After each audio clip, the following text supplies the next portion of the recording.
रजत राय सिंह 27 साल का smart, good looking और डैशिंग बिजनेस टाइकून था, जिसका मकसद उसके बाबा इंद्रजीत राय सिंह का सपना यानी कि उनकी company the Rai Singh and sons को आसमान की बुलंदियों तक पहुंचाना था। वो जो ठान लेता वो करके ही रहता। अपनी इसी कमिटमेंट की वजह से रजत ने आज the Rai Singh and sons company की एक फौलादी नींव न्यूयॉर्क में रख दी थी, जो कि आज तक इतनी कम उम्र में कोई बिजनेसमैन नहीं कर पाया था।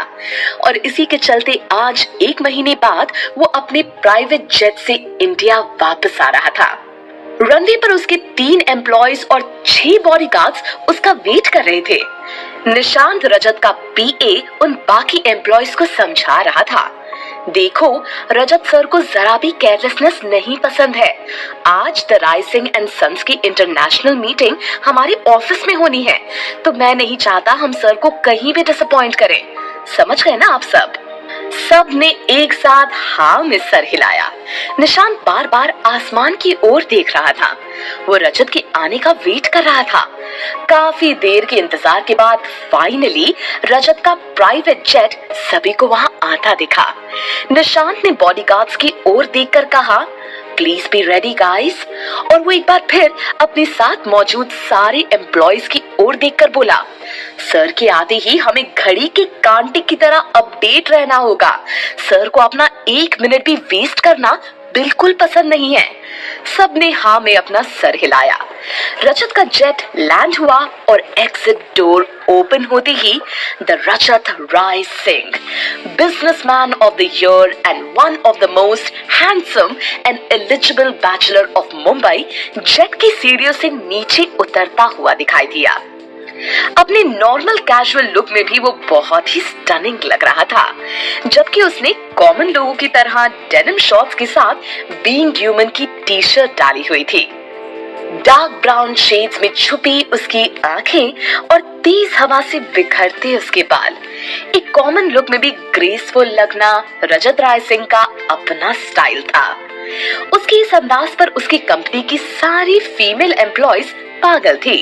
उनमें से कुछ वहां भी मौजूद थी जो कब से उसे घूर रही थी। तभी उन्होंने देखा रजत के 2 बॉडीगार्ड्स बड़ी बड़ी गन्स के साथ उसके पीछे जेट से नीचे उतरे। सभी बड़े गौर से प्लेन के अंदर देख रहे थे। रजत की शान देखकर वहां मौजूद एक एम्प्लॉय ने धीरे से अपने पास खड़े दूसरे एम्प्लॉय से कहा, ऐसा लग रहा है जैसे कि हम कोई बड़े शाही घराने के राजकुमार के वेलकम के लिए खड़े हो। उसकी ये बात वही पास में खड़े निशांत तक पहुंच चुकी थी। निशांत ने अपने कदम पीछे लिए और उसे धीरे से डांटते हुए कहा, हमारे सर किसी शाही राजकुमार से कम भी नहीं है। वो इंद्रजीत राय सिंह के बेटे हैं। एंड प्लीज आप लोग अपना अपना मुंह बंद रखेंगे तो बेटर होगा, ऐसा कुछ गड़बड़ नहीं होनी चाहिए। समझ गए ना? सॉरी सर बोलकर वो एम्प्लॉय चुप हो गया। निशांत ने रजत के पास जाकर उसे बुके देते हुए कहा, welcome to India sir and congratulations for your success. Rajat ने उससे बुके लिया और कहा, निशांत, आज वो हमारी इंटरनेशनल मीटिंग हो रही है, उसका शेड्यूल फिक्स हो गया ना? Yes sir. मीटिंग के बारे में बात करते हुए ही रजत अपनी लग्जूरियस BMW के पास पहुंच चुका था। वो जैसे ही अपनी गाड़ी के पास पहुंचा, निशांत ने फौरन कार की पिछली सीट का दरवाजा खोला और रजत के बैठने के बाद दरवाजा बंद कर फौरन खुद भी ड्राइवर की बाजू वाली सीट पर बैठ गया। उनकी कार कुछ ही पल में हवा से बातें करने लगी। उसकी गाड़ी के पीछे 3 और गाड़ियां चल रही थी, जिसमें उसके साथ एम्प्लॉयज और बॉडीगार्ड भी मौजूद थे। मुंबई की बिजी रोड पर रजत और उसके एम्प्लॉयज की गाड़ियां एक सीधी लाइन में तेजी से भाग रही थी। रजत को ये सब बिल्कुल पसंद नहीं था। उसने निशांत से कहा, यार निशांत, तुझे मना किया है ना, ये सब तामझाम मत किया कर। आई नो डैड ने कहा होगा, बट तू उन्हें मना भी तो कर सकता है। रजत अपने ग्रैंड वेलकम की बात कर रहा था। सर, आप खुद ही मना कर दीजिए। वैसे आपको तो खुश होना चाहिए कि बिग बॉस आपके लिए इतना कुछ करते हैं।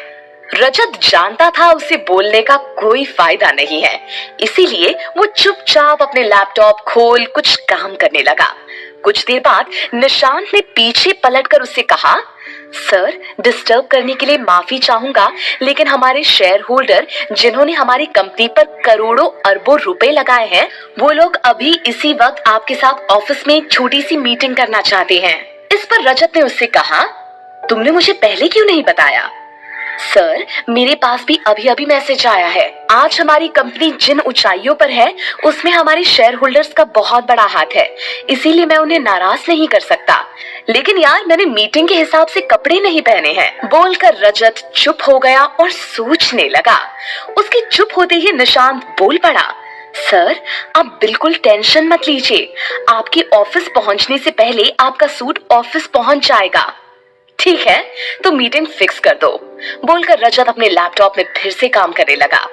रजत की बात सुनकर निशांत गहरी सांस लेते हुए खुद से बोला, चलो, आज तो मैं सर के गुस्से से बच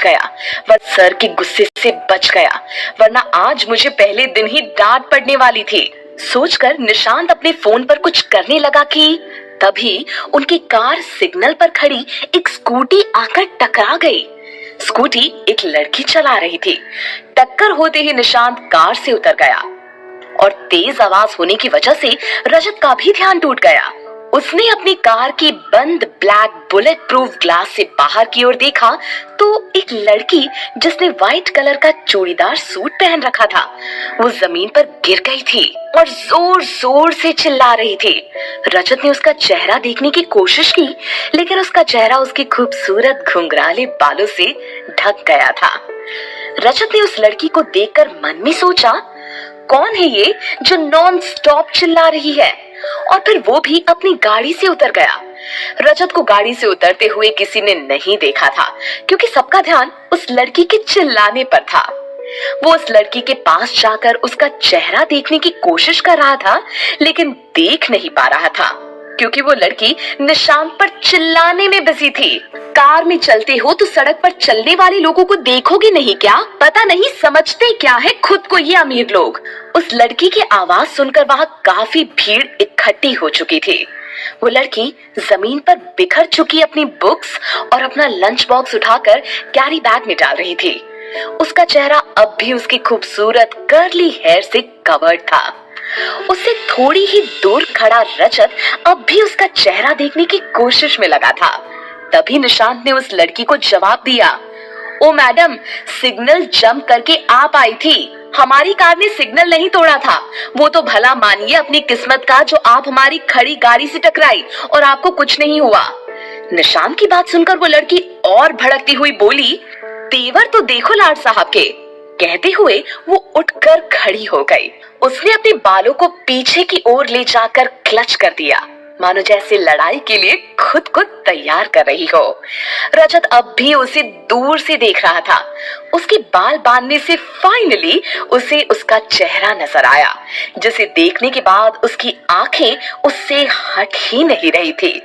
उस लड़की की खूबसूरत आंखें रजत को अपनी ओर खींच रही थी। गोरा रंग, कत्थई आंखें, परफेक्ट फिगर और उस पर उसके घुंघराले काले बाल उसकी खूबसूरती पर चार चांद लगा रहे थे। उस लड़की की खूबसूरती देख रजत की आंखें थोड़ी ज्यादा बड़ी हो चुकी थी। ये सब उसके साथ पहली बार हो रहा था। जिस रजत राय सिंह पर हजारों लाखों लड़कियां मरती थी, आज पहली बार उसकी आंखें किसी लड़की पर जा टिकी थी। उसने आज तक किसी भी लड़की को देखकर ऐसा फील नहीं किया था जैसी फीलिंग उसे उस स्कूटी वाली लड़की को देखकर हो रही थी। उसने खुद से बात करते हुए कहा, ब्यूटीफुल, हु इज शी? सोचते हुए रजत ने खुद को झटका। रजत, संभाल अपने आप को, ये तुझे अचानक क्या हुआ? वहीं दूसरी ओर भीड़ में से निकलकर ट्रैफिक पुलिस वहां पहुंचा और उस स्कूटी वाली लड़की को समझाते हुए बोला, मैडम, सिग्नल आपने जंप किया है, आपका तो चालान भी कटेगा। उसकी बात सुनकर उस लड़की ने निशांत की ओर देखकर ट्रैफिक पुलिस से कहा, सर, आपको चालान काटना है तो इन अमीर साधु का काटिए, जो मुंबई की सड़क पर इतनी बड़ी बड़ी गाड़ियों की लाइन बनाकर ऐसे टहल रहे हैं, मानो जैसे ये हाईवे ना हो, इनके घर का ड्राइंग रूम हो। निशांत उस लड़की की ओर देखकर कुछ जवाब देने ही वाला था कि उस लड़की के ठीक पीछे मौजूद रजत ने उसे चुप रहने का इशारा किया, जिसे देखकर वो बिल्कुल चुप हो गया। तब भी रजत उस लड़की के ठीक साइड में आकर खड़ा हो गया और ट्रैफिक पुलिस से बोला, हाँ हाँ सर, मैडम बिल्कुल ठीक बोल रही है, गलती तो इन लोगों की है, मैंने देखा था मैडम तो सही साइड से आ रही थी। उसकी बात सुनकर निशांत हैरानी भरी नजर से उसकी ओर देखने लगा। रजत ने स्माइल करके उसे फिर कुछ इशारा किया और वो चुपचाप खड़ा हो गया।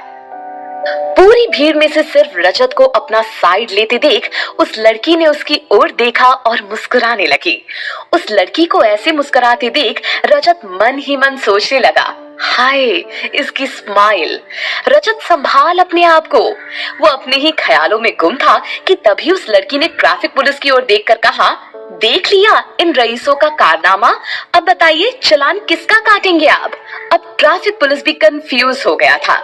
इसी बीच रजत ने निशांत की ओर देखकर फिर कुछ इशारा किया, जिसके बाद निशांत ने ट्रैफिक पुलिस से कहा, सर मुझे लगता है ये मैडम बिल्कुल ठीक बोल रही है, हम को नुकसान पहुंचाया है तो चालान भी हमारा ही काट दीजिए।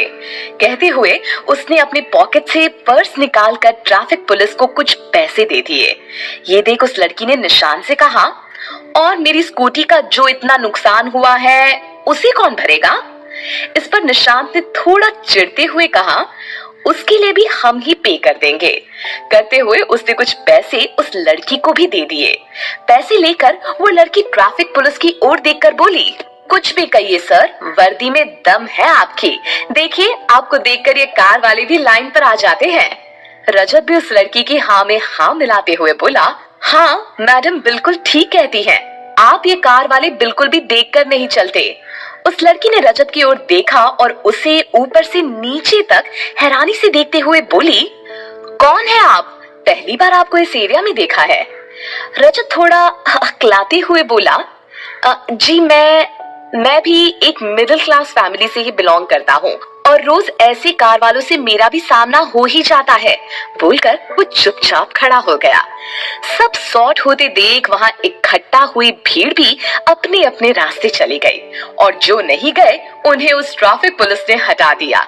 थोड़ा साइड होकर उस लड़की ने रजत से कहा, थैंक यू, आप एक मिडिल क्लास ही मेरे जैसी मिडिल क्लास लड़की की प्रॉब्लम समझ सकते हैं। अभी मुझे निकलना होगा, वैसे nice to meet you, bye. बोलकर उसने अपनी स्कूटी स्टार्ट की और वहां खड़े निशांत को घूरते हुए चली गई। उसके जाने के बाद रजत मन ही मन खुद से बोला, कुछ भी कहो लड़की थी तो कमाल।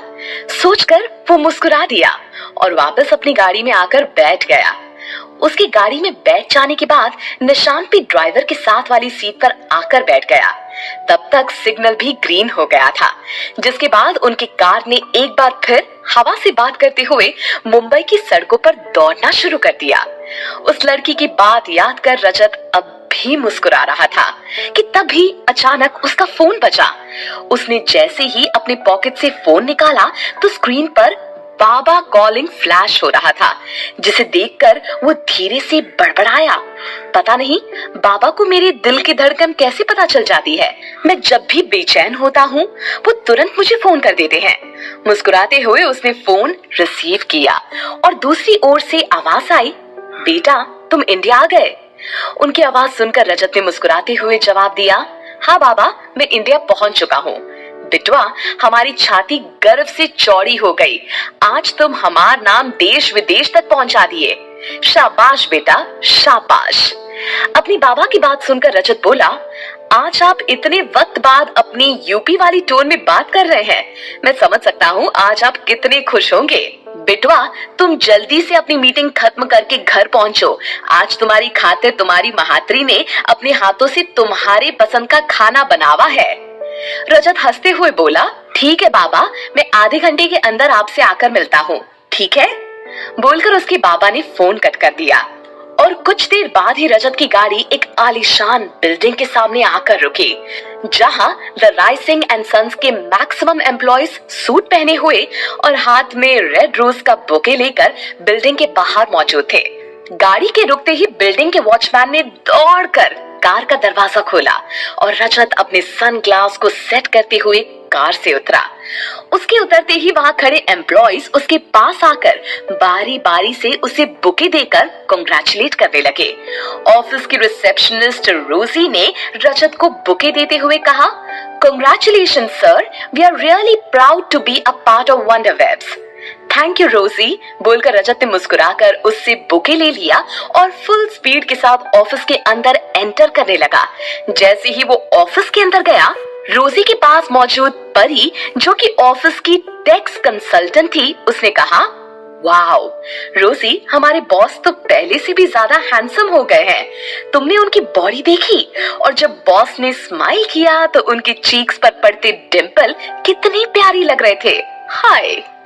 रोजी उसे डांटते हुए बोली, चुप कर, अब बॉस कंपनी में वापस आ चुके हैं। चल जल्दी से अपनी डेस्क पर बैठ जाते हैं, वरना बहुत डांट पड़ेगी। दूसरी ओर निशांत और बाकी के एम्प्लॉयज भी रजत के पीछे लगभग दौड़ते हुए चलने लगे ताकि वो उसकी कदम से कदम मिला सके। रजत ने अपने चेंजिंग रूम में पहुंचकर फौरन अपने कपड़े चेंज किए और व्हाइट कलर का बहुत ही क्लासी सूट पहना, जिसके साथ उसने रेड कलर की टाई कैरी की। साथ ही स्पोर्ट्स शू की जगह उसने अपने फॉर्मल शूज पहने। शू लेसेस बांधते हुए उसकी नजर उसकी स्पोर्ट्स शूज में लगी गीली मिट्टी पर गई, जिसे देख उसकी आंखों में उसी स्कूटी वाली लड़की का चेहरा घूमने लगा। मैंने उस मिस नॉनस्टॉप का नाम तक नहीं पूछा। रजत तो इतनी बड़ी गलती कैसे कर सकता है? अब इतने बड़े मुंबई शहर में उसे कैसे ढूंढूंगा? क्या रजत की मुलाकात अपनी उस मिस नॉनस्टॉप से फिर हो पाएगी?